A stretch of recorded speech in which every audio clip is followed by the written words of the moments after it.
subject natin. But with these values, we make an impact in their lives by touching their lives sa anumang paraan.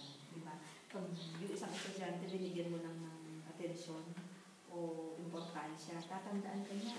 Yung teacher ko, nung grade 3 ako, si Ma'am Belen, ganun yung sinabi niya sa akin. You know, you will be remembered because you have touched their lives. So, do not be disappointed kung hindi man nila nakukuha yung lesson mo. Kasi malay mo, hindi man yung lesson mo yung nakuha nila. Pero yung buhay mo, yung admire nila. Diba? Something like that. Yung makita ka lang nila na nakatayo sa harapan nila, nakakita, diba? Magiging inspiration ka na nila.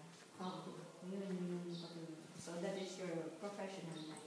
Na sometimes you feel like giving up because you think that parang hindi sila natututo.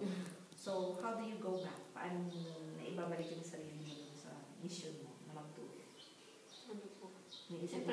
Iisip ko po yung masasayang oras na, yung parang kahit na napapagalitan mo sila, ngumingiti pa rin sila sa'yo. Tapos, Oo, para mga angkel para walang pakialam sa mundo. Dati nga po, siyempre, gusto ko pong magturo ng high school. Tapos, pero ngayon, parang mas nag-enjoy muna po ako sa elemental. Kasi ang course ko po talaga, secondary. BSE. Opo. So, parang mas gusto ko sa elemental. Kasi, wala lang. Kasi pag pinagalitan mo ang mga bata, admit ko po talaga yun, kahit sila po naman ang mga teacher, nagagalit din po talaga. Pagka ilang oras, wala na. Nakalipin sila.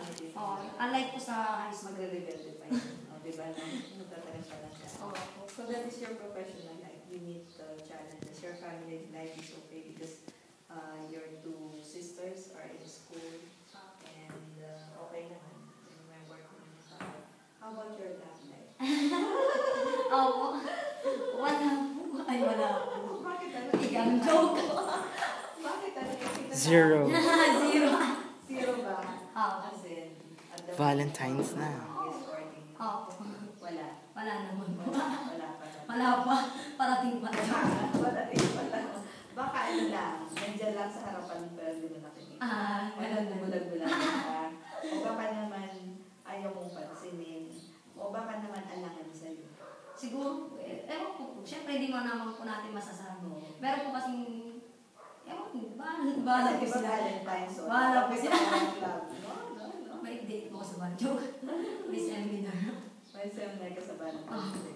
So you're always sent to attend seminar? Hindi naman po. Depende lang lang po. Opo. Kukat sa ka-leader. Okay. Basta hindi pa tayo tapos parang part 1 pa lang. So parang ang dami kong gustong itanong. Diba? Tapos na ako sa love life, sa professional life. Yung mga challenges. Kung if there is a message that you are going to give to this AIDA students we have at LUC, yung mga nag-aaral ano yung mensahe sa kanila? Siguro po nila sa aming opportunity. Kasi kung ako yung nasa kalagayan nila noon, nung panahon ko kasi wala namang scholarship talaga. Kung hindi ka talaga, yung parang, kung hindi ka maghahanap, wala. So, sana, hindi nila sayang yung opportunity na binibigay sa kanila. Then, ang tawag nila, hindi nila, huwag nila isipin na sila yung pinakamahirap sa mundo. Kasi sabi ko gano'n, lalo na sa mga grade 3, sabi ko gano'n, hindi lang kahit ang mahirap sa Pilipinas. Kasi mahilig ko sa mga documentaries. Yes. Tapos, sabi ko gano'n. Yun nga sana yung gagawin namin. Actually, part of this will be documented. Pag napunta na kami ng mga Holy Angel dito, dahil sila yung may mga, may mga gamit, then just be ready for that. Yung ginagawa namin, sort of mini documentary na actually. Kaya may makita man kami naglalaba kanina doon, kinukunan na, this is the AIDA way of that, na even at 2:30, they will wash their clothes sa sapa. Even at 3 o'clock, they will walk carrying nasa sako. Hindi ko alam kung ano yung naman ng sako. Huling? Something like that. Typical. Sabi mo nga po sa, yun, lagi ko pong sinasabi sa mga, kasi sabi ko, hindi naman lahat kaya napakaswerte natin, sabi ko ngayon. Kasi syempre, dito may school, yung ibang mga bata sa Mindanao, sa Bugano, or Visayas, naglalakad pa sila ng malayo para Hindi naman sa sinasabi kong mga tamad. Mm. Kaya naman sinasayang yung opportunity.